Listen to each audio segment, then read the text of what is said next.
चलिए शंख बजा के शुरू करते हैं आज तुम्हारी क्लास।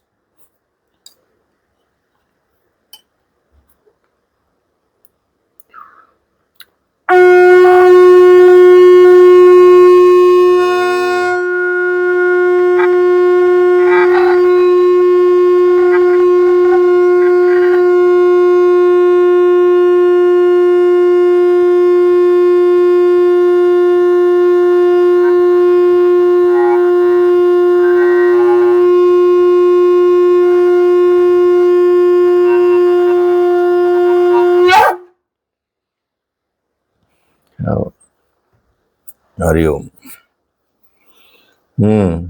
सर साउंड तो ऐसे था सर जैसे किसी और ही दुनिया में अलग ही लेवल में लग रहा था कुछ। हाँ उसमें आ रहा होगा।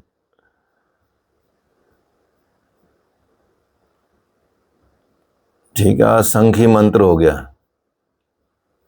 आज शंख ही मंत्र है। तो नेचुरोपैथी में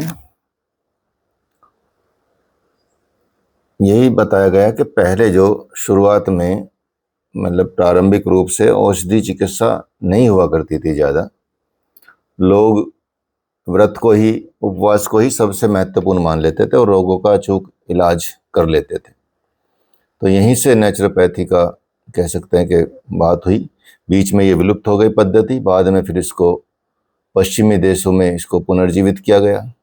इसका जो श्रेय जाता है वो पश्चिमी देशों को ही जाता है।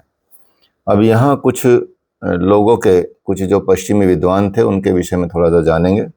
एक है विंसेंज प्रिशनिज। विंसेज प्रिशनिज बेसिकली क्या है, डॉक्टरों के समय में जो व्यावहारिक रूप से चिकित्सा होती थी उसका ज़्यादा प्रचार नहीं हुआ था, प्राकृतिक चिकित्सा का। लेकिन सबसे पहले ये जर्मनी के प्रोफेसर थे प्रिशनिज, इन्होंने इसकी शुरुआत की। मतलब बीच में जब ये चिकित्सा विलुप्त हो गई, या कह सकते हैं कि इस पर ज़्यादा ध्यान नहीं दिया गया या व्यावहारिक नहीं रही ये ज़्यादा चिकित्सा, तो विंसेज प्रिशनिज ने इसको पुनर्जीवित किया एक तरह से, और इसीलिए इनको आधुनिक प्राकृतिक चिकित्सा एवं आधुनिक प्राकृतिक चिकित्सा का जन्मदाता कहते हैं। ये विशेष ध्यान रखना, विंसेज प्रिशनिज को आधुनिक प्राकृतिक चिकित्सा का जन्मदाता कहते हैं। जर्मनी के थे। इन्होंने जो मतलब लगभग 2500 साल पहले हिप्पोक्रेटस ने कुछ प्रश्न उठाए थे, रोग शमन के बारे में कुछ अनुसंधान कार्य भी किए थे उनके समय में जो किया था, और अब वर्तमान में इन्होंने इसको आगे बढ़ाया। जो उनके प्रश्न कुछ रह गए थे, कुछ अधूरे कार्य रह गए थे, साथ में ही कुछ ऐसी चीज़ें थी जिन्होंने उनको रोग के दमन के लिए और उनके संकट के लिए, उनके लिए कुछ अनुसंधान कार्य किए थे। और आधुनिक प्राकृतिक चिकित्सा का जो सिस्टम है वो प्रिशनिज के समय से ही, या प्रिशनिज के समय से ही कह सकते हैं कि शुरुआत दोबारा से हुई लगभग।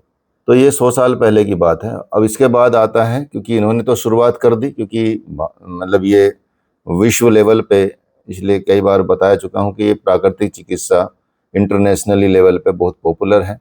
और कई सेंटर्स आज भी, बहुत सारे सेंटर्स जर्मनी में और बहुत सारी जगहों पे, यूरोप में, अमेरिका में खुले हुए हैं जिन्होंने इन पे महारत हासिल की है।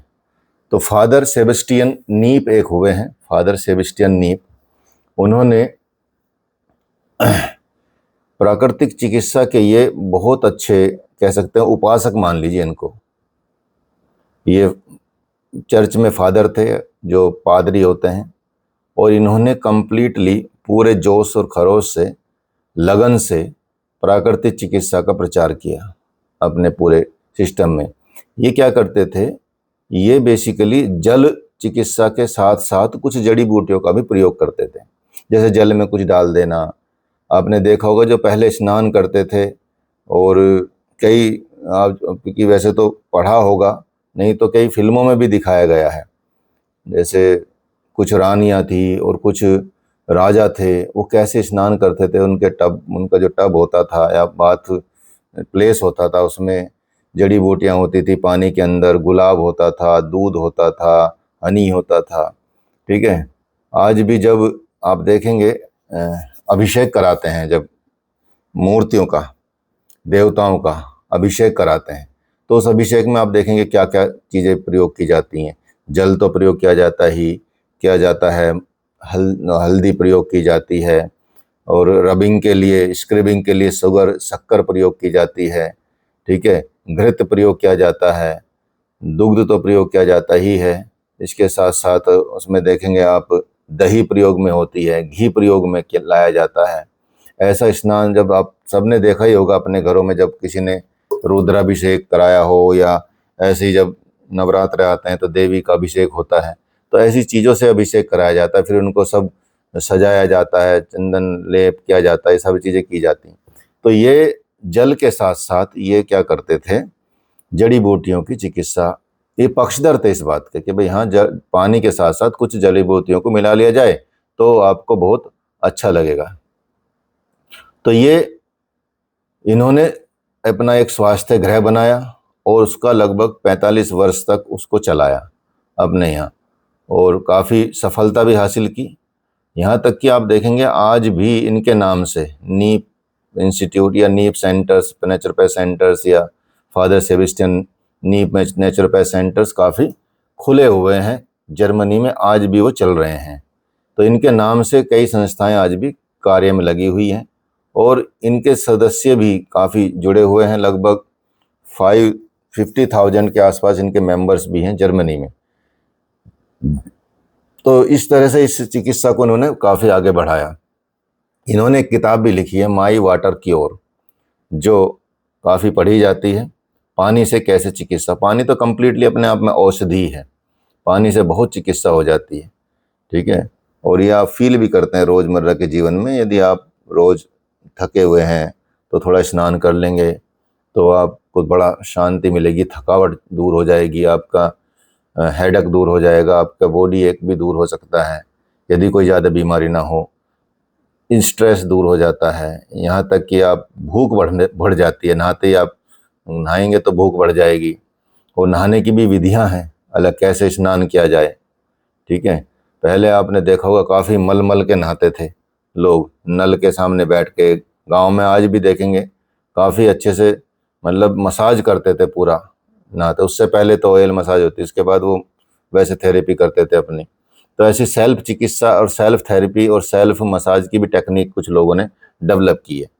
इसमें देखेंगे एक है आर्नोल्ड रिकली। ये पहले एक व्यापारी थे, बाद में ये प्राकृतिक चिकित्सक बन गए। ठीक है। और पूरा जीवन इन्होंने इसी को समर्पित कर दिया इस तरह से।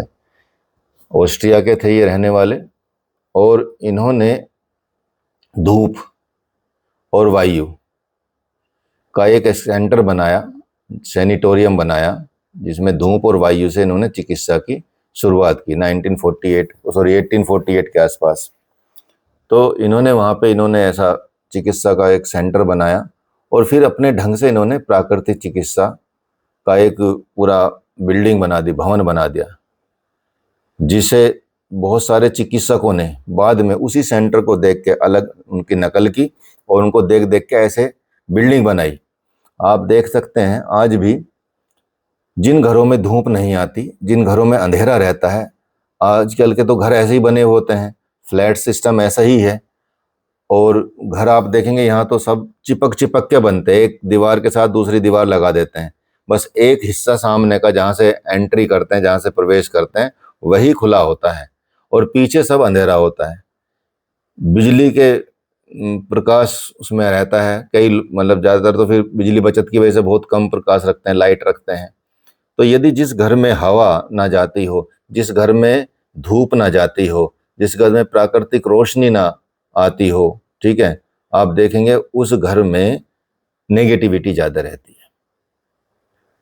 तो अब यहाँ उत्तराखंड में आप देखेंगे ज़्यादातर घरों का सिस्टम क्या है, जैसे यहाँ तो अब तो ये क्योंकि सब लोग बाहर से आके बसने लगे तो वो फिर 1 इंच भी ज़मीन नहीं छोड़ते अपने चारों तरफ। नहीं तो आप कहीं गांव की तरफ जाके देखेंगे तो जब देखेंगे तो आप जो एरिया है उनका, जो क्षेत्रफल है उनके घर का, वो उसको छोड़ देते हैं 10-10 फीट 5-5 फीट चारों तरफ से छोड़ देते हैं और बीच में घर बनाते हैं। अगर मान ले कोई दूसरा व्यक्ति बिल्डिंग कर भी दे खड़ी तो फिर भी उसका घर खुला रहेगा। तो ये सिस्टम होना चाहिए। अब क्या है, बिल्कुल दीवार से दीवार सट जाती है, 3 तरफ से दीवार रहती है, 3 तरफ से घर रहते हैं लोगों के, और एक भी कोई इंच दीवार जगह छोड़ना नहीं चाहता। तो क्या है, नेगेटिव एनर्जी रहने लगती है, डार्कनेस रहने लगती है। यदि जिस घर में डार्कनेस रहेगी, जिस घर में हवा पानी नहीं रहेगा, यहाँ तक कि किचन में जहाँ शुद्ध हवा और मतलब ये ना आती हो, वहाँ भोजन भी अच्छा नहीं बनता। तो ये ऐसे भवन बनाने का उन्होंने ये किया। मतलब उनका जो चिकित्सा भवन था वो ऐसा था कि उसमें प्राकृतिक रूप से व्यक्ति अपना सुबह के टाइम धूप ले सकता है, शाम के टाइम धूप ले सकता है, हवा ले सकता है, खुला खुला रहता है।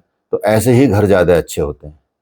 आप देखेंगे जितने भी मतलब ऐसे खुले घर मिलेंगे, चाहे वो किसी भी कैटेगरी के लोगों के हों, मतलब लो इनकम वाले को या हाई इनकम, लेकिन खुशियाँ ज़्यादा रहेंगी ऐसे घर में। तो ये चिकित्सा है अपने आप में। तो सबसे पहले इन्होंने ही धूप और वायु के साथ रोगियों को सात्विक आहार पर रखने के उपचार किया और उस प्रणाली को विकसित किया, और इनके सिद्धांतों का काफ़ी प्रचार हुआ। अर्थात जो सात्विक आहार है वो आप धूप और पानी के साथ उसको, वायु अच्छी होनी चाहिए, धूप मिलनी चाहिए, ठीक है, और रोशनी मतलब होनी चाहिए। तो उस आधार पर यदि करेंगे तो ये प्राकृतिक चिकित्सा अपने आप में ये बड़ी चीज़ हो जाती है। मतलब प्रकृति का केवल चिकित्सा की रूप नहीं है, ये तो आपको जीवन जीने का रूप है। अर्थात आप घर में रहें या बाहर रहें, कहीं भी रहें, आपका घर मकान ऐसा होना चाहिए, चाहे छोटा हो या बड़ा हो, कि वो खुला खुला, उसमें एयरी हो, धूप हो, लाइट हो, प्राकृतिक नेचुरल तरीके से हो। तो ये आप इसमें समझ सकते हैं।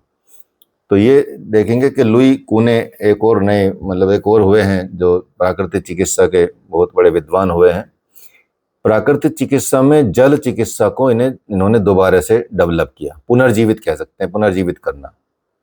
और उसका जो विकास करने का जो श्रेय है वो पहले जो मैं बता चुका, पहले 3-4 लोगों को बता चुका हूँ, मतलब 2 लोग, प्रेशनिस का और नीप का और कूने, इन तीनों को बड़ा महत्वपूर्ण योगदान जाता है। लेकिन इन्होंने बहुत अच्छे से इसको डेवलप किया, और इन तीनों में कूने, जो ये लास्ट वाले जो मतलब अभी बता रहा हूँ, तीसरा जो ये है कूने, इनको श्रेष्ठ माना जाता है। क्यों? और क्योंकि इनके नाम पर इस प्रणाली, जो प्राकृतिक चिकित्सा में जल चिकित्सा प्रणाली को कूने नाम से भी जाना जाता है, कूने नाम पर इनका नाम पड़ा। तो इन्होंने एक किताब लिखी थी, the new science of healing और the science of facial expression. ये 2 किताबें इनकी बड़ी प्रसिद्ध हैं। तो इन पुस्तकों में आप देखेंगे काफ़ी मतलब चिकित्सा के सिद्धांत लिखे हैं, और बहुत सारी ये किताबें बिक भी चुकी हैं, छप भी चुकी हैं, और बहुत सारी भाषाओं में इनका अनुवाद भी हो चुका है, क्योंकि जर्मनी के थे, जर्मनी में भी है। और मतलब जीवन तो चाहे इनका कैसा भी रहा हो, कोई किसी के मतलब बैकग्राउंड कुछ भी हो सकती है, लेकिन इन्होंने मस्तिष्क और फेफड़े, जल चिकित्सा से मस्तिष्क और फेफड़े की चिकित्सा की काफ़ी अच्छे से, ठीक है। आप देखेंगे जब आप किसी झरने के नीचे खड़े हो जाते हैं कहीं, तो आपको कितना पानी गिरता है ऊपर से, तो आपको कितना रिलैक्स होता है। झरने का, शावर का नहीं। शावर टेक्नोलॉजी इज डिफरेंट, झरना टेक्नोलॉजी डिफरेंट, ठीक है। कभी आप बोलो कि हम तो रोज नहाते हैं बाथरूम में, हमें तो कुछ फर्क नहीं पड़ता, ठीक है, इसलिए मैंने पहले झरने का जिक्र किया है, ऐसा नहीं, ठीक है। इसलिए पहले जाएंगे प्राकृतिक वातावरण में, झरने के नीचे जाएंगे, स्ट्रीम के नीचे जाएंगे तो ही करेंगे। नहीं तो रोज आप शावर के नीचे नहाते हैं, जो गलत टेक्निक है। लेकिन क्या करें, मजबूरी हो गई है, अब वो सिस्टम रहा नहीं है। खड़े खड़े होकर नहाना ये कौन सा उचित बात है, ठीक है। तो रोज का ये हो गया। तो फिर पहले तो क्या होता, बैठ के नहाते थे, अच्छे से पैरों को साफ करते थे, रगड़ रगड़ के, थोड़ा सा एकदम पैर भी चमके होते थे, हील भी चमकी होती थी। अब तो पूरा जब इकट्ठा हो जाता है माल तो फिर वो पेडिक्योर कराने चले जाते हैं कि चलो हम क्यों छीलें इनको, पैसे दे के आएंगे, 1000 रुपये में पेडिक्योर हो जाएगा, 500 रुपये में पेडिक्योर हो जाएगा। वहाँ पेडिक्योर और हाथ वाथ छिलवा के आ जाते हैं। तो ये इतना इजीली काम हो जाता है आजकल तो। अदरवाइज बस नहाने से कोई ऐसा कोई लाभ तो होता नहीं, जबकि सबसे ज़्यादा पर्सनल चीज़ है स्नान करना। तो वहाँ पर्सनल टाइम है, कितना अच्छे से देना चाहिए आप लोगों को वो टाइम, तो तब आप जाके अच्छा स्नान कर पाएंगे बैठ के आराम से कम बैठेंगे उठेंगे तो गिरेंगे भी नहीं, ठीक है, बाथरूम में। नहीं तो कई लोग तो बाथरूम में फिसल जाते हैं, ठीक है। वाटरफॉल ही झरना होता है, उसी का बात कर रहा हूँ, ठीक है। वाटरफॉल को तो झरना बोलते हैं। तो इसलिए ऐसा प्राकृतिक चिकित्सा के द्वारा उन्होंने क्या किया, मस्तिष्क और फेफड़ों के इलाज किए। वो चिकित्सा प्रणाली है जो बहुत अच्छे से इन्होंने, हालांकि इन्होंने काफ़ी एलोपैथी का इलाज भी किए थे लोगों के, लेकिन उनसे ज़्यादा उनको लाभ मिला जब ये प्राकृतिक चिकित्सा में आए, क्योंकि एलोपैथी से जो ठीक नहीं हुए वो बाद में प्राकृतिक चिकित्सा में आए। आप प्रकृति के नज़दीक रख दीजिए किसी को भी तो अपने आप ही वो हील होने लगेगा और पूर्ण रूप से वो लोग स्वस्थ हो गए जो एलोपैथी से पूर्ण रूप से स्वस्थ नहीं हो पाए थे। तो इसका परिणाम क्या हुआ, प्राकृतिक चिकित्सा पर पूर्ण विश्वास वो करने लगे लोग भी, और लोग उनके भक्त बन गए कि भाई एकदम बिना दवाई खाए आप ठीक कर देते हैं, ठीक है। तो इसलिए ये अब की बात नहीं, 200 साल पुरानी बात बता रहा हूँ मैं। उस टाइम के थे लोग 1883, 1884, 1888 इस तरह से। तो इन्होंने अपना एक स्वास्थ्य गृह भी खोला और उसको पूरा उसका प्रचार प्रसार अपने आप हो गया।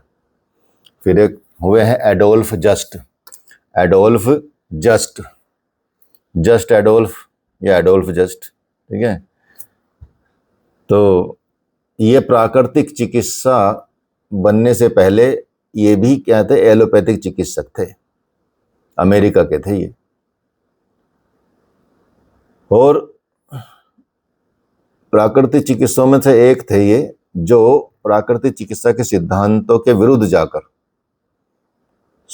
मतलब इस तरह के उपचार के साथ साथ उत्तेजक दवाओं, होम्योपैथिक आदि औषधियों के दिए जाने के पक्ष में थे कि भाई ये तो दो प्राकृतिक चिकित्सा के, मतलब उसका कई बार तो इन्होंने सिद्धांतों का विरोध भी किया।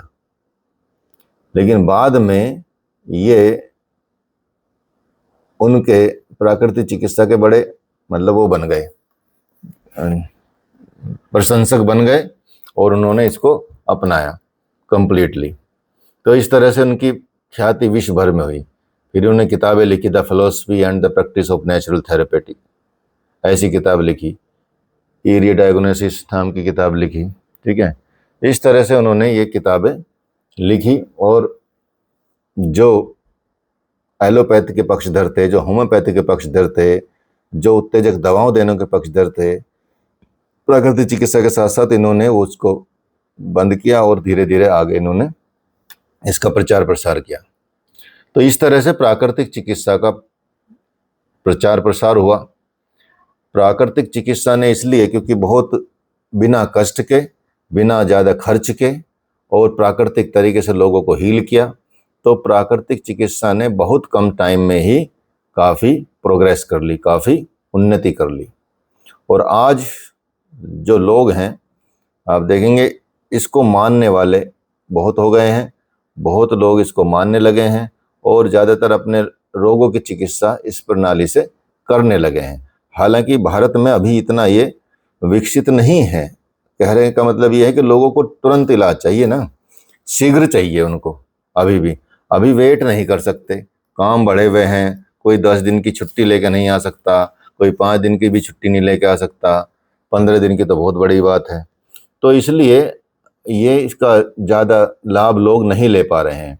और इसलिए प्राकृतिक चिकित्सा जो सेंटर्स हैं वो भी बहुत कम देखने को मिलते हैं। आयुर्वेदिक सेंटर देखने को मिल जाएंगे, पंचकर्म सेंटर देखने को मिल जाएंगे, ठीक है। प्राकृतिक चिकित्सा के सेंटर देखने को कम मिलते हैं अभी भी। दूसरा, ये चिकित्सा बेसिकली इसके लिए बहुत कह सकते हैं कि ऐसा एनवायरनमेंट चाहिए जहाँ टेम्परेचर नॉर्मल हो, या तो नॉर्मल टेम्परेचर किया जाए, ठीक है। अपने सर्दियों में, क्योंकि ये चिकित्सा काफ़ी कह सकते हैं कि बड़ा ठंड लगा देती है लोगों को, यदि वहाँ इस तरह की सुविधा ना हो गर्म रखने की रूम को, तो इसलिए इसको थोड़ा सा ऐसा करना पड़ता है कि वातानुकूल बने माहौल। तो इंग्लैंड में ही आप देखेंगे, इंग्लैंड में ही लगभग आज के टाइम में 400 से ज़्यादा प्राकृतिक चिकित्सालय हैं, और 400 से ज़्यादा प्राकृतिक चिकित्सक, अपना उससे भी ज़्यादा चिकित्सक द्वारा इलाज किया जा रहा है। जर्मनी में, स्विट्जरलैंड में, बहुत सारे पश्चिमी देशों में, और मतलब फ्रांस में, स्पेन में, इन सभी देशों में आप देखेंगे प्राकृतिक चिकित्सा का विकास काफ़ी तेज़ी से हो रहा है। अर्थात अपॉर्चुनिटी बहुत है। योग और प्राकृतिक चिकित्सा दोनों साथ साथ चलती हैं, ठीक है। जैसे एक कोर्स होता है DNYS, एक कोर्स होता है BNYS। ये प्राकृतिक चिकित्सा और योग के कोर्स हैं, जिनसे आपको डॉक्टर की उपाधि मिल जाती है, डॉक्टर बन जाते हैं आप प्राकृतिक चिकित्सा के। और इसमें योग भी जुड़ा जाता है, bachelor of naturopathy and yogic science, BNYS बोलते हैं उसको, ठीक है। उतना ही टाइम का जितना MBBS होता है, उतना ही टाइम का जितना BHMS होता है, BAMS होता है, ये भी सेम ऐसे ही टाइम का होता है, इसलिए बड़ा कोर्स है ये। तो इसमें लोग प्राकृतिक चिकित्सा बनते हैं, और योग क्योंकि उसमें इंक्लूड रहता है, तो योग अति आवश्यक है, क्योंकि योग भी प्राकृतिक ही है, नेचुरली ही है। उसको उसमें कुछ ऐसा प्रयोग नहीं किया जाता दवाइयों का, इस तरह की चीज़ों का। तो आज आप देखेंगे लोग एलोपैथी के दुष्प्रभाव को धीरे धीरे समझ रहे हैं, जान रहे हैं, और कम से कम दवाई लेने की कोशिश कर रहे हैं एलोपैथी, ठीक है। मतलब बहुत ज़रूरी है, आवश्यक है तो लेनी पड़ती है, मतलब ज़्यादा स्थिति ना बिगड़े तो तब ले लेते हैं, लेकिन धीरे धीरे उसको फिर, क्योंकि शरीर पे तो पूरे पे असर करेगी चीज़, एक ठीक करनी है लेकिन शरीर को पूरे को खराब करेगी। दर्द सपोज कहीं कंधे में हो रहा है या कहीं और हो रहा है, जहाँ भी दर्द हो रहा है, लेकिन दर्द की दवाई लोगे आप, पेन किलर लोगे, तो वो लीवर को भी इफेक्ट करेगी, किडनी को भी इफेक्ट करेगी। दर्द को तो चलो मार देगी, लेकिन वो बाकी अंगों पे जो सेंसिटिव अंग हैं आपके, उन पे इफेक्ट करना शुरू कर देती है। तो ये चिकित्सा जो है, इसका श्रेय इन्हीं ऐसे ही महान चिकित्सकों को जाता है।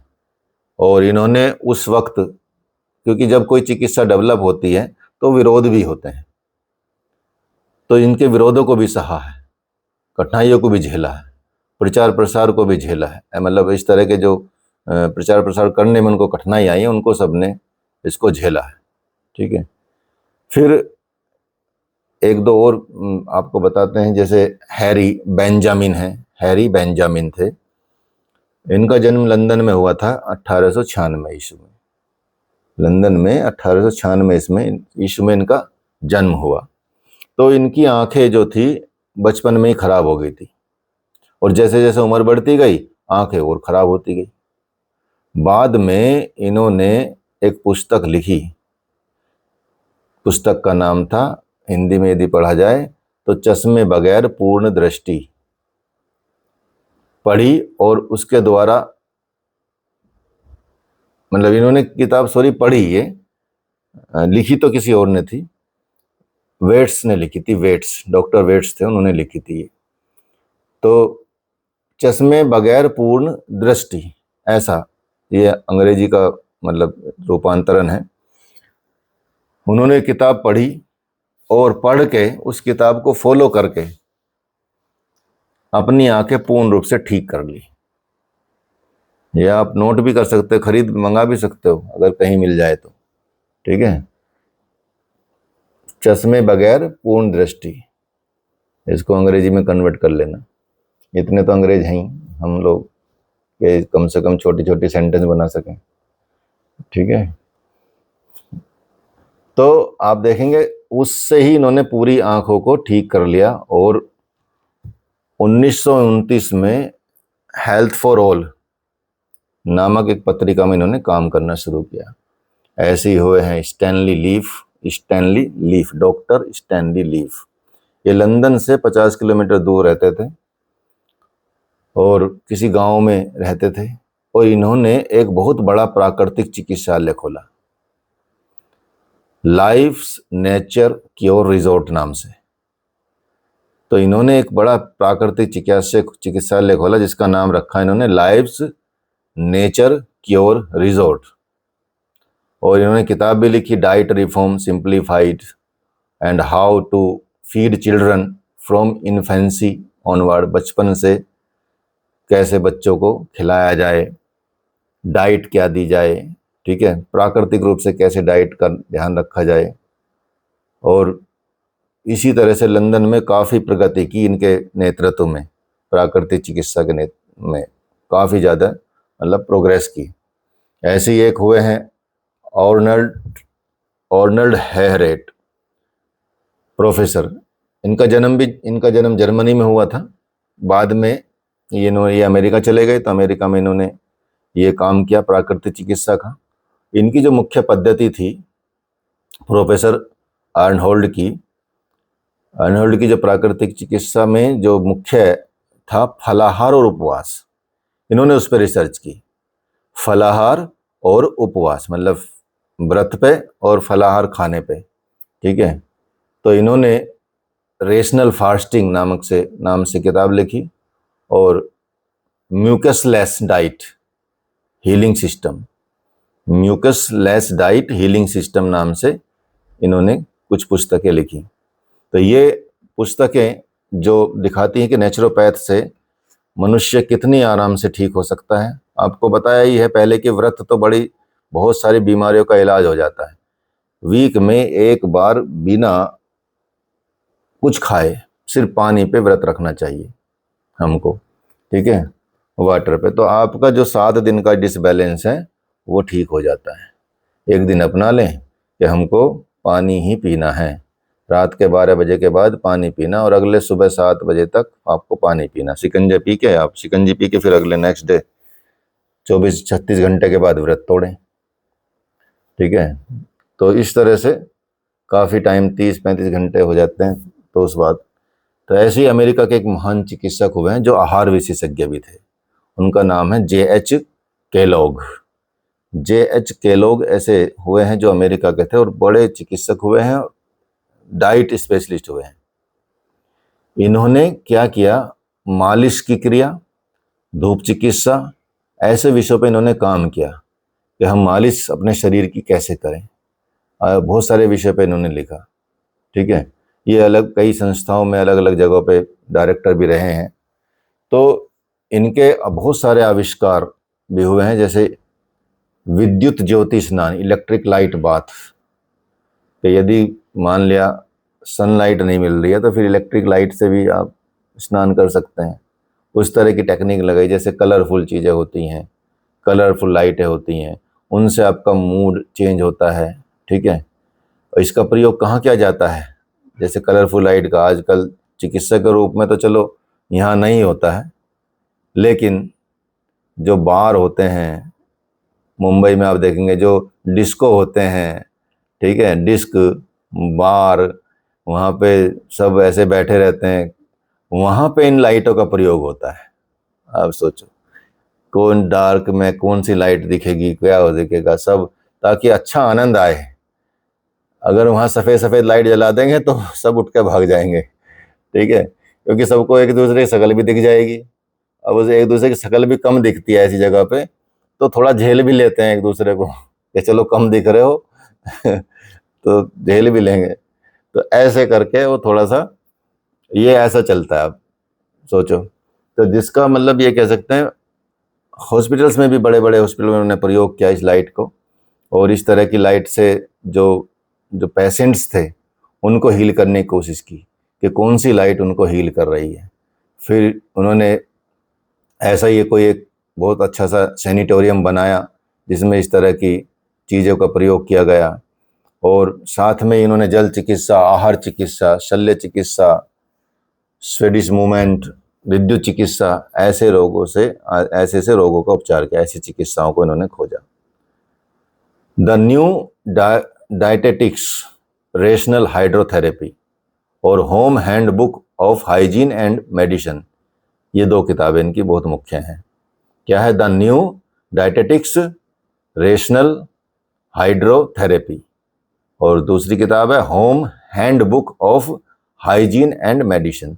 हाइजीन और मेडिसिन से कैसे अपने मतलब हाइजीन मेंटेन की जाए घर में, एक छोटी किताब इन्होंने मतलब एक किताब लिखी इन्होंने जिस पे ये काम किया है इन्होंने।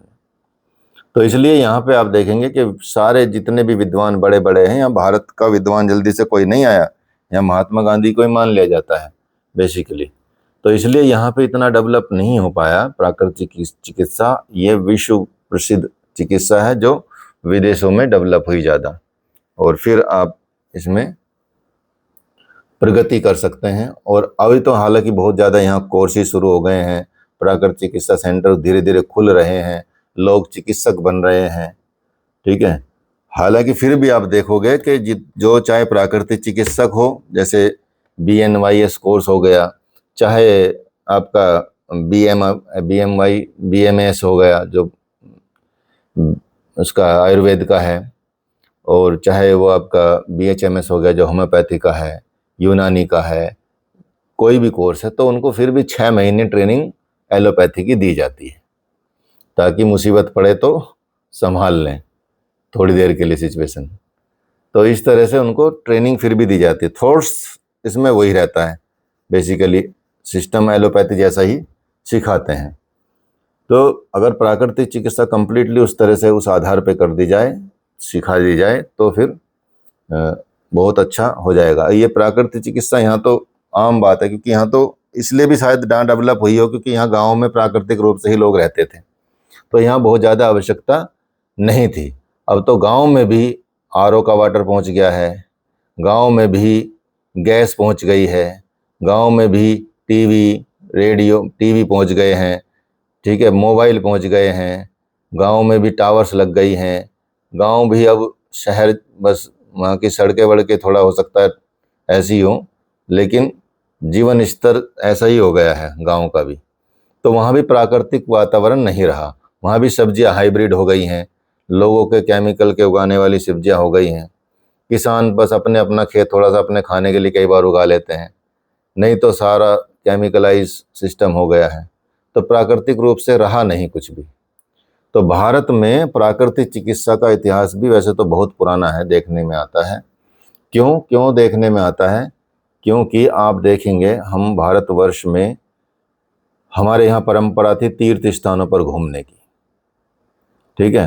अब तो तीर्थ स्थान भी अप्राकृतिक कर दिए लोगों ने, इतने होटल्स बन गए हैं, इतने मतलब करोड़ों टन कचरा, प्लास्टिक कचरा,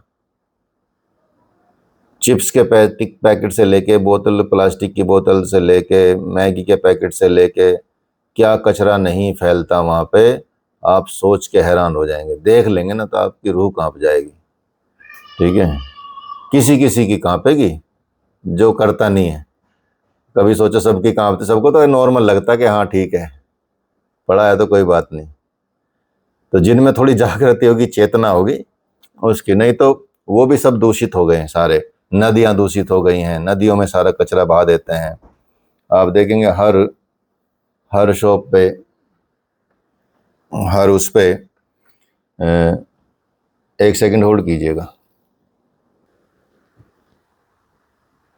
ठीक है। आप देखेंगे जहाँ जहाँ भी आपने कहीं पहाड़ पे जाएंगे, मैगी खाएंगे, चाय पिएंगे, तो उसके पीछे झांक लेना बस थोड़ा सा, दुकान के किसी भी पहाड़ की दुकान पे, बस उसके सामने की बजाय थोड़ा पीछे चले जाना।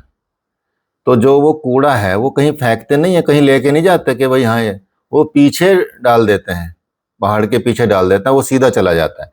बरसात आती है, वो बह के फिर नदी में चला जाता है, जहाँ ब्लॉकेज होती है, जहाँ मछलियाँ घायल हो जाती हैं, जहाँ पशु कुछ खाते हैं, गाय भी खाती हैं, गाय भी खा लेती हैं ऐसी चीज़ों को। गाय के साथ खाने के साथ साथ वो उनके मुंह में कांच भी चला जाता है, तार भी चले जाते हैं, ऐसे जो घायल हो जाती हैं। आप देखेंगे हमारी गौशाला है एक लाल टिपारा में, मध्य प्रदेश में, ग्वालियर में। उस गौशाला में जाएंगे तो एक कांच में एक वो रखा हुआ है, गाय के पेट से जो निकला था, गाय के पेट से निकली हुई इतनी सारी पॉलीथीन रखी हुई हैं, उसकी मृत्यु उसी से हुई थी। ठीक है, पॉलीथीन खा खा गई, क्योंकि पॉलीथीन पे कुछ लगा रहता है तो बेचारी चाटती हैं, खाती हैं, तो इतनी सारी पॉलीथीन उसके पेट को जाम कर दिया और धीरे धीरे उसकी मृत्यु हुई। तो ये कौन कर रहा है? हम ही तो कर रहे हैं, मनुष्य तो कर रहा है। तो प्राकृतिक जाते हैं कि प्रकृति में जाते हैं, प्रकृति को ही दूषित करते हैं।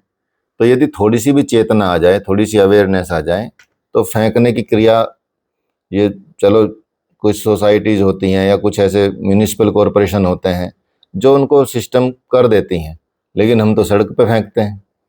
आप देखेंगे बड़ी से बड़ी गाड़ी में भी, मर्सिडीज में कोई बैठा रहेगा, बाहर बोतल फेंकेंगे, बाहर चिप्स के पैकेट फेंकते मिलेंगे आपको। तो ये क्या है? ये मतलब जानवर भी इनसे समझदार होते हैं, पशु भी इनसे अच्छे होते हैं, वो भी उनका एक सिस्टम होता है, वो भी उनकी जगह होती है। कहाँ आप देखेंगे जब खच्चर चढ़ते हैं ना पहाड़ों पे, तो उनका एक जगह स्पेसिफिक होती है, कहाँ वो टॉयलेट करेंगे, कहाँ लैट्रिन करेंगे, कहाँ वो करेंगे, वो सोच करेंगे, उनकी भी जगह होती है। मनुष्य की कोई जगह नहीं रहती। तो इसलिए आप देखेंगे प्राकृतिक चिकित्सा तो पहले से ही होती थी, लेकिन अब वो प्रकृति छोड़ी नहीं है, तो कहाँ से प्राकृतिक चिकित्सा करेंगे? पहाड़ पे भी सुकून नहीं है, शहरों में तो खैर खत्म ही है। तो ये घूमना, तीर्थ स्थानों पे घूमना, आश्रम में रहना, उपवास करना, पेड़ पौधों की पूजा करना, सूर्य अग्नि की पूजा करना, ये क्या है? ये सब प्राकृतिक चिकित्सा के तो पार्ट हैं, ये सब प्राकृतिक चिकित्सा के ही अंग हैं। तो यदि किसी प्राकृतिक नियम के तोड़ने से कोई अस्वस्थ हो जाता है, तो उपवास से, जड़ी बूटियों से या प्राकृतिक वो अन्य साधनों से वो स्वस्थ हो जाता है। वैदिक काल में भी, मतलब यदि चिकित्साओं की बात करें तो भारत से पुरानी पद्धति नहीं है कहीं भी, कोई भी। ये तो बाद में चीजें आई हैं, अदरवाइज सारा ग्रंथों में मिलेगा आपको, वैदिक वेदों में मिलेगा, उपनिषदों में मिलेगा, सब जगह मिलेगा। उससे पुराना क्या हो सकता है? लेकिन हमने इस पे चेतनता से काम नहीं किया, ऐसा ऐसा हुआ। तो इसलिए हर जगह आप देखेंगे ज्योग्राफी किसने डेवलप की, वो विदेशियों का नाम आएगा, ठीक है। हिस्ट्री किसने डेवलप की, विदेशियों का नाम आएगा। यहाँ तक कि इकोनॉमिक्स में भी विदेशियों का नाम आता है। इकोनॉमिक्स के फादर किसे कहा जाता है? एडम स्मिथ, ऐसा बोल दिया जाता है। अभी 1500-1700 के आसपास थे वो, उससे पहले चाणक्य, उससे 3,000-3,000 साल पहले, 2,500 साल पहले थे, जिन्होंने अर्थशास्त्र नाम की किताब ही लिखी है। पॉलिटिकल साइंस की किताब है हालांकि उस पर, लेकिन अर्थशास्त्र का जिक्र तो है ही ना, कैसे इकोनॉमी चलनी चाहिए, कैसे रहना चाहिए। तो लेकिन हमने उन पर ध्यान ही नहीं दिया। तो वैदिक काल में आप देखेंगे प्राकृतिक चिकित्सा का उल्लेख मिलता है, ऋग्वेद में 5 महाभूतों का उल्लेख मिलता है, अथर्ववेद में जल को अमृत की संज्ञा दी गई है। पुराण काल में भी प्राकृतिक चिकित्सा का उपयोग जो किया जाता है, रोगों को दूर करने के लिए किया जाता था। एक जगह बताया गया है कि राजा दिलीप ने दुग्ध कल्प और राजा दशरथ की रानियों ने फल कल्प के माध्यम से संतान की प्राप्ति की है। तो इस समय उपवास को सबसे बड़ी औषधि माना जाता है।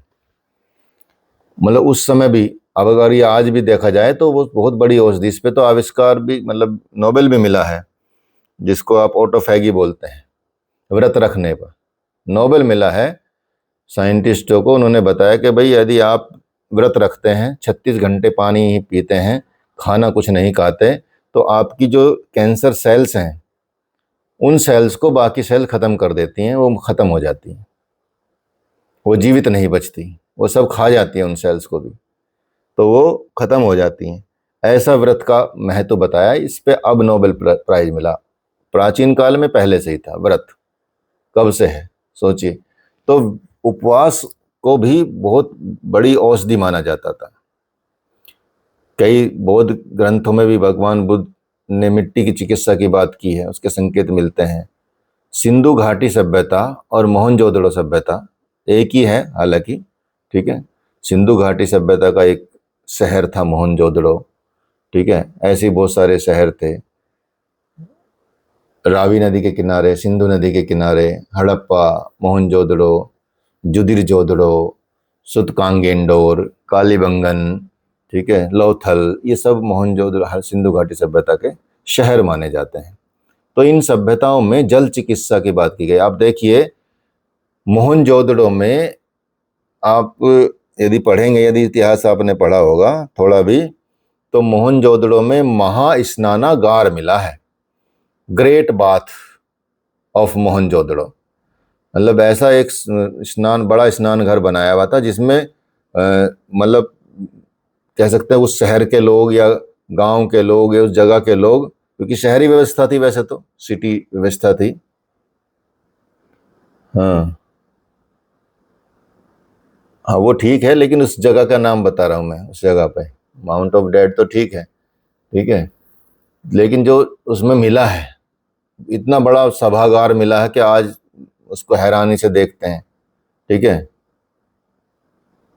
और इसी तरह की चीज़ें मिली हैं, महास्नानागार मिला है, यहाँ तक कि जो हड़प्पा में है वहाँ वो मिले हैं, क्या बोलते हैं, अनाज कोठार, अनाज रखने के, जैसे आज एफसीआई गोडाउन है ना, फूड को FCI, food corporation of India, जो सरकार की संस्था है, जहाँ गेहूं को प्रिजर्व किया जाता, रखा जाता है, या और भी फसलों को, तो इस तरह की चीज़ें मिली हैं। ये सब तब की टाइम की बात है, सोचिए।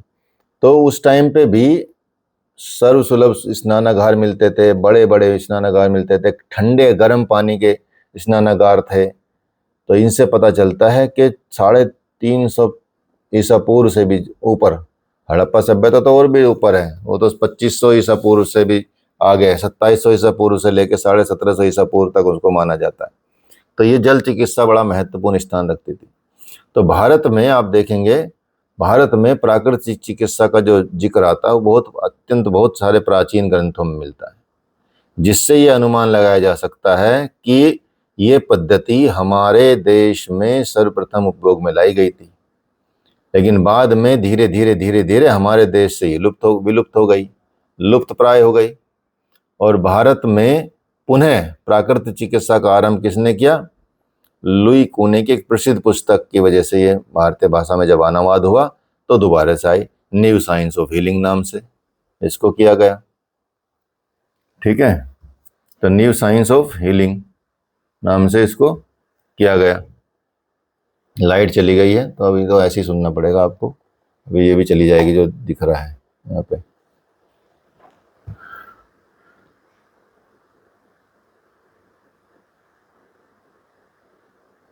न्यू साइंस ऑफ हीलिंग,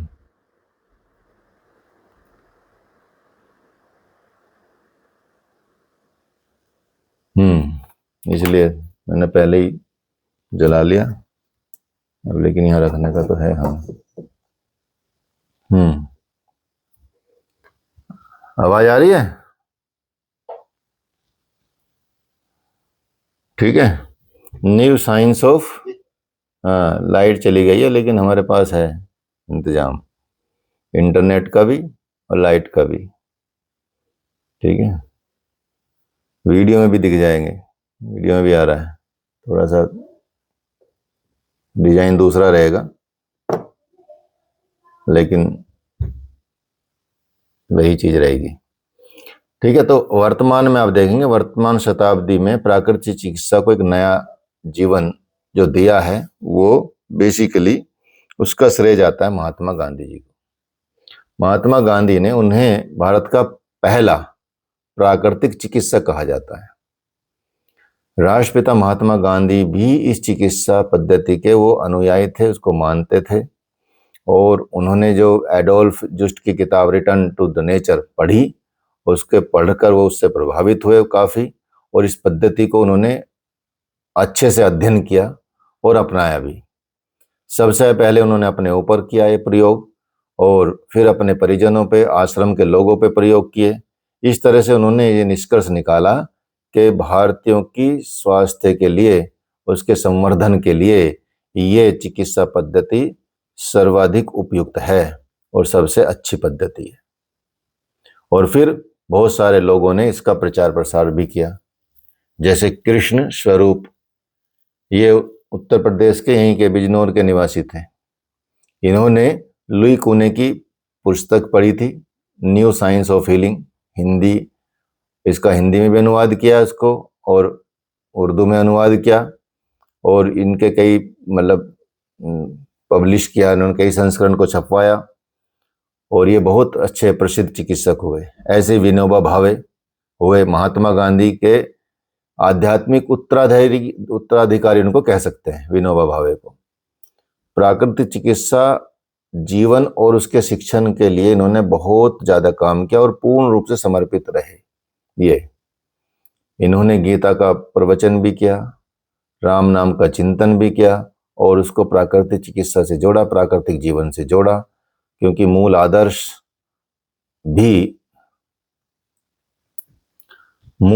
भी इसमें काम करते हैं। ठीक है, तो प्राकृतिक चिकित्सा में आप देखेंगे कि मनुष्यों को प्राकृतिक रूप से रहने का मतलब है कि आप अपने आदर्शों को भी ना भूलें, अपने ग्रंथों को भी ना भूलें, उनको भी पढ़ते रहें, उनका भी जीवन रहें और ध्यान भजन में लगे रहें। वही प्राकृतिक चिकित्सा का एक बेस तैयार करता है। इसलिए उन्होंने ऐसी कई किताबें भी लिखी। जानकी शरण शर्मा हुए, रोगों की अचूक चिकित्सा, इन्होंने 2 पुस्तकें लिखी, अचूक चिकित्सा के प्रयोग और रोगों की अचूक चिकित्सा, इनके 2 प्रयोग इन्होंने लिखे और ये बहुत ही अच्छे सफल चिकित्सक रहे हैं। और इन 2 पुस्तकों की वजह से प्राकृतिक चिकित्सा बहुत ज्यादा आगे बढ़ी है। जानकी शरण वर्मा जी की किताब की वजह से। रोगों की अचूक चिकित्सा एक किताब है और अचूक चिकित्सा के प्रयोग ये किताब है। डॉक्टर कुलरंजन मुखर्जी भी हुए हैं, ये बंगाल के थे और बंगाल के प्रसिद्ध प्राकृतिक चिकित्सक ये हुए हैं। इन्होंने बहुत सारे लोकप्रिय प्राकृतिक चिकित्सा ग्रंथों को लिखा, बंगला में लिखा, हिंदी में लिखा, अंग्रेजी में लिखा और ऐसे बहुत सारे प्रकाशन किए। इसी तरह से डॉक्टर के.एल. लक्ष्मण शर्मा हुए हैं, तमिलनाडु के में हुए हैं। ये भी प्राकृतिक चिकित्सा के पितामह कहे जाते हैं। सोचिए, प्राकृतिक चिकित्सा के पितामह कहे जाते हैं। इन्होंने इसी में अपना पूरा जीवन दिया और पूरा जीवन इसके प्रचार प्रसार में लगा दिया और पूरे विश्व में इन्होंने प्राकृतिक चिकित्सा का प्रचार किया, केवल इंडिया में ही नहीं। इसी तरह से डॉक्टर खुशीराम हुए हैं, ये लखनऊ के थे, आरोग्य निकेतन के ये संस्थापक रहे हैं, संरक्षक रहे और हर वार्षिक पत्रिका इन्होंने निकाली। प्राकृतिक जीवन पे इन्होंने कई पत्रिकाओं का संपादन किया, कई पुस्तकों का किया और ये बहुत टाइम तक जो सेंट्रल योग और प्राकृतिक चिकित्सा अनुसंधान परिषद है उसके भी सदस्य रहे हैं। ऐसे ही महावीर प्रसाद पोद्दार, ये भी प्राकृतिक चिकित्सा के बड़े वरिष्ठ डॉक्टर थे, चिकित्सक थे और महात्मा गांधी जी से इन्होंने प्रेरणा ली और इस क्षेत्र में आगे बढ़े। आरोग्य मंदिर गोरखपुर के संस्थापक थे। ठीक है, और विट्ठल दास मोदी आरोग्य मंदिर गोरखपुर के ही उत्तर प्रदेश के संस्थापक थे में से एक थे और इन्होंने भी कई पत्रिकाएं निकाली। ओंकार नाथ जी हुए हैं, इन्होंने प्राकृतिक चिकित्सा के प्रचार प्रसार में अपना पूरा जीवन दिया है। ठीक है, तो इस तरह से प्राकृतिक चिकित्सा के सिद्धांत को आप समझ पाए हैं। ये एक हिस्ट्री बैकग्राउंड था। अब प्राकृतिक चिकित्सा की ऐतिहासिक जो बैकग्राउंड आपको समझ आई है कि कहाँ से शुरुआत हुई, कैसे चली। ये नेहरू चाचा का योगदान तो बस चाचा बनने में था, गुलाब का फूल लगा के अपने उसमें ही था, और कोई योगदान ऐसा नजर नहीं आता। रिसर्च है, पढ़ सकते हो। भारत एक खोज नाम की एक पुस्तक आई थी, उसमें इनका कुछ मिलता है। ठीक है, सबका योगदान सब चीजों में कोई रहता है भाई। किसी का तो बिगाड़ने में भी तो रहता है, किसी का सुधारने में रहता है। तो ऐसा कोई चलता है, कोई सुधारेगा कोई बिगाड़ेगा, किसी का बिगाड़ने में योगदान है, किसी का सुधारने में योगदान है। ठीक है, तो ये है। हाँ।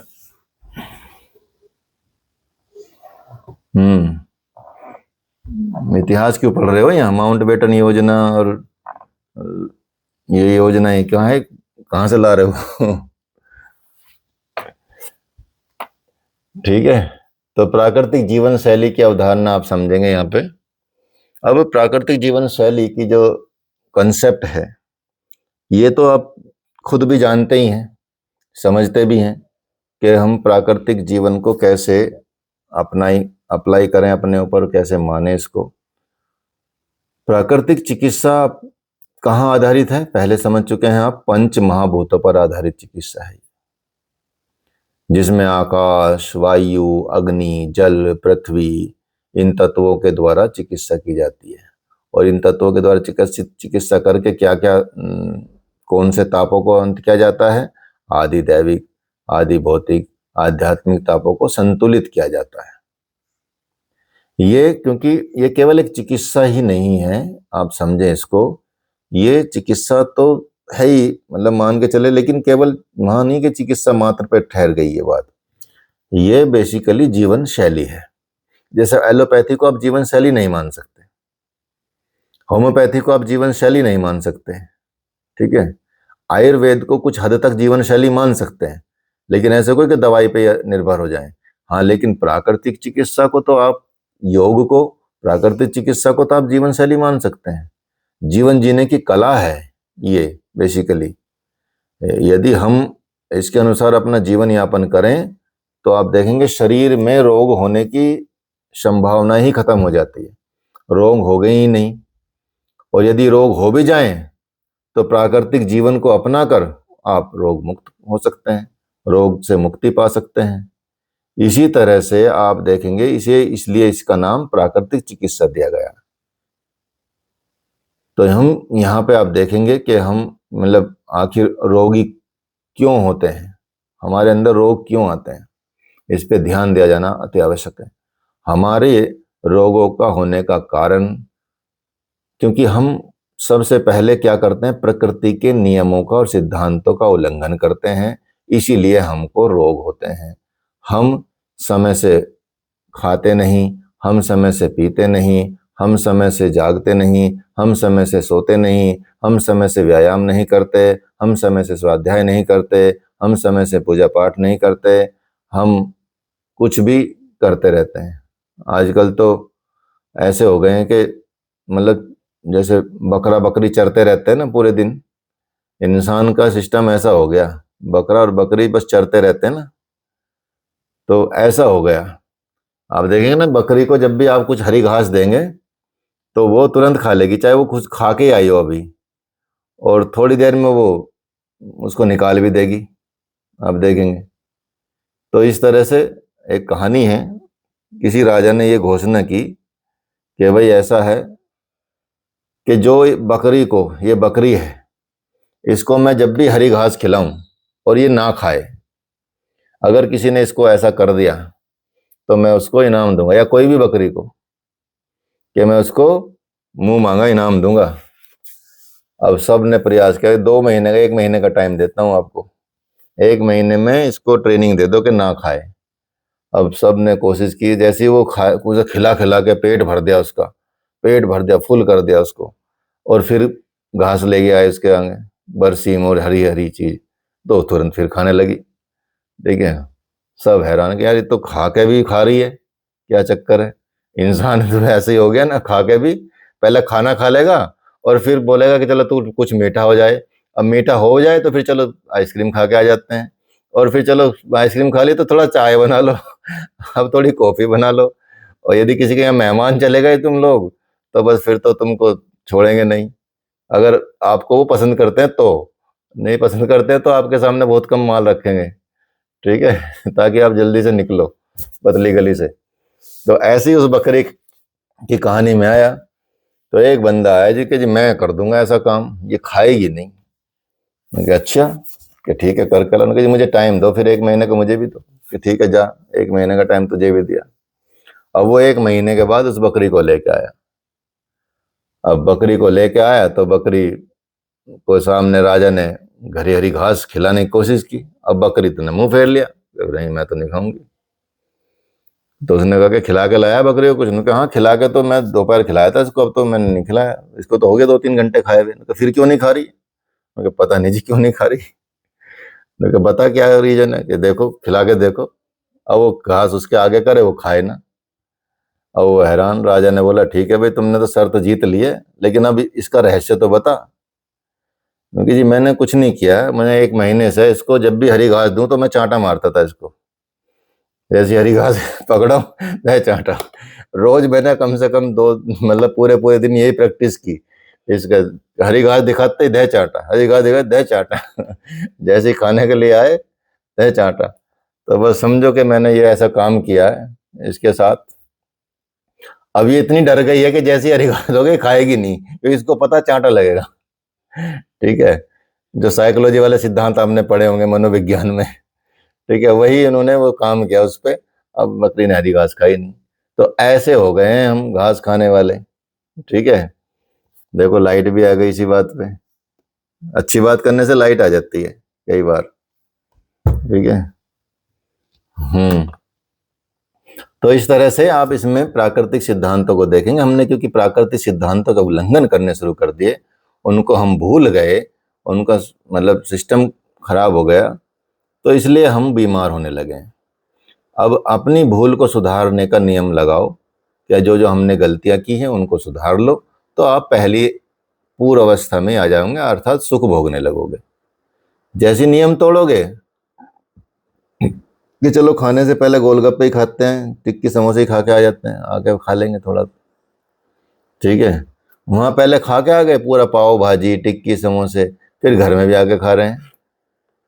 एक तो बाहर का ऐसा दूषित और फिर घर में, तो ये कैसे चलेगा? हर 15-20 मिनट में तो तुम खा रहे हो, तो पेट भी बेचारा क्या करेगा, सारी जो अंग प्रत्यंग है वो क्या करेंगे?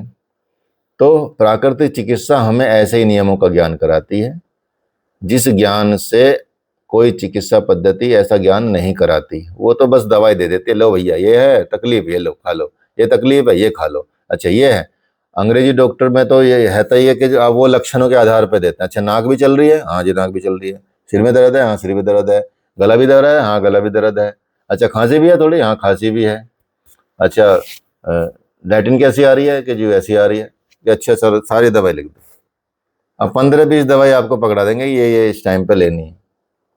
ठीक है, बस हर चीज के जो लक्षण है उसकी दवाई, उस पे नहीं काम करेंगे, जो मूल रोग है जड़ पे काम नहीं करेंगे कि हुआ क्यों, ये रोग हुआ क्यों। तो जब रोग अब ऐसा होता है तो दिक्कत हो जाती है। इसलिए प्राकृतिक चिकित्सा नियमों का ज्ञान कराती है, हमको जीवन जीना सिखाती है। ये ऐसी चिकित्सा पद्धति है। रोग मुक्ति के लिए पशु भी इतने अवेयर हैं, वो प्राकृतिक चिकित्सा कर लेते हैं अपनी खुद ही। जैसे कोई पशु रोगी होता है जंगल में, तो वो अपनी खुद की प्राकृतिक चिकित्सा कर लेता है। वो खाता नहीं है, या वोमिटिंग कर देता है, या वो रेस्ट कर लेता है, भोजन को त्याग देता है और ठीक हो जाता है। तो प्राकृतिक चिकित्सा शरीर के साथ साथ मन और आत्मा को भी निर्मल करती है। किसी भी चीज को आप देखेंगे उनसे से आपका मन भी दुखी होगा, चाहे आप ठीक हो रहे हो, लेकिन दवाई खा खा के आपका मन भी दुखी हो जाएगा। लेकिन प्राकृतिक रूप से आप रहेंगे तो इसलिए मन भी दुखी नहीं होगा, मन भी सुखी हो जाएगा। इसलिए आपको प्राकृतिक चिकित्सा को अपनाना चाहिए जीवन में, और इसके महत्व को समझना चाहिए, इसकी आवश्यकता को समझना चाहिए कि आज प्राकृतिक चिकित्सा महत्वपूर्ण चिकित्सा बनती जा रही है। पूरे भारत में साधारण व्यक्ति भी आप प्राकृतिक चिकित्सा के महत्व को धीरे धीरे धीरे धीरे समझ रहा है। देश विदेशों में भी प्राकृतिक केंद्र, चिकित्सा के केंद्र खुल रहे हैं, ये आप देख रहे होंगे, और जिससे प्राकृतिक चिकित्सा का आजकल दिनों दिन विकास भी होता जा रहा है। धीरे धीरे बहुत सारे कोर्स भी प्राकृतिक चिकित्सा के लॉन्च हो रहे हैं, कोई 6 महीने का, कोई साल भर का, कोई 2 साल का, कोई 3-4 साल का, 4.5 साल का, ऐसे करके। तो इसलिए प्राकृतिक चिकित्सा को वर्तमान स्थिति में लाने की कोशिश करनी चाहिए, और इसको ऐसी स्थिति में लाने का श्रेय भी जो बड़े बड़े महान वैज्ञानिक और विशेषज्ञों का है उनको देना चाहिए। उन्होंने कुछ कुछ सहन भी किया, मान अपमान भी सहन किया, फिर भी इन कठिनाइयों को झेलते झेलते उन्होंने प्राकृतिक चिकित्सा को अपनाया। तो आज पूरे विश्व में इस चिकित्सा पद्धति की बहुत आवश्यकता है, क्योंकि सब केमिकलाइज हो चुका है, सब रसायन में डूब चुके हैं।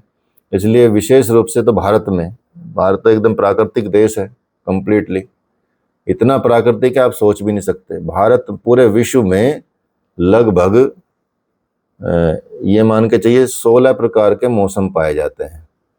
ठीक है, उन 16 प्रकार के मौसम में भारत में सारे मौसम पाए जाते हैं। यदि प्राकृतिक की बात करें, सारे कंप्लीट। ठीक है, पूरे वर्ष पूरे विश्व में लगभग 55 प्रकार की मिट्टियां पाई जाती हैं, सोयल। उन 55 प्रकार की मिट्टियों में भारत में भी 45 से ज्यादा प्रकार की मिट्टी पाई जाती है।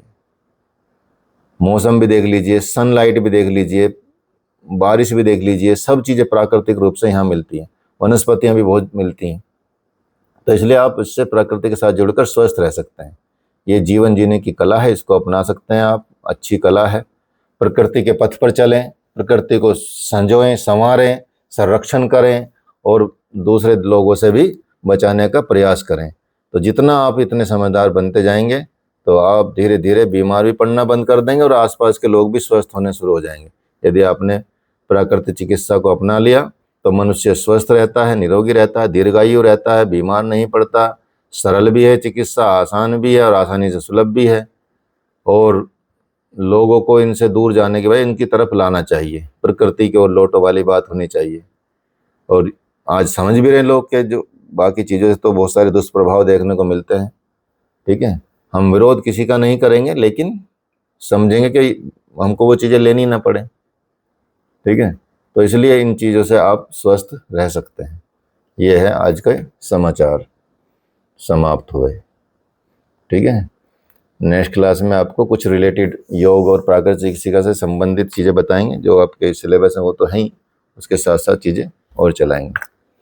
ठीक है।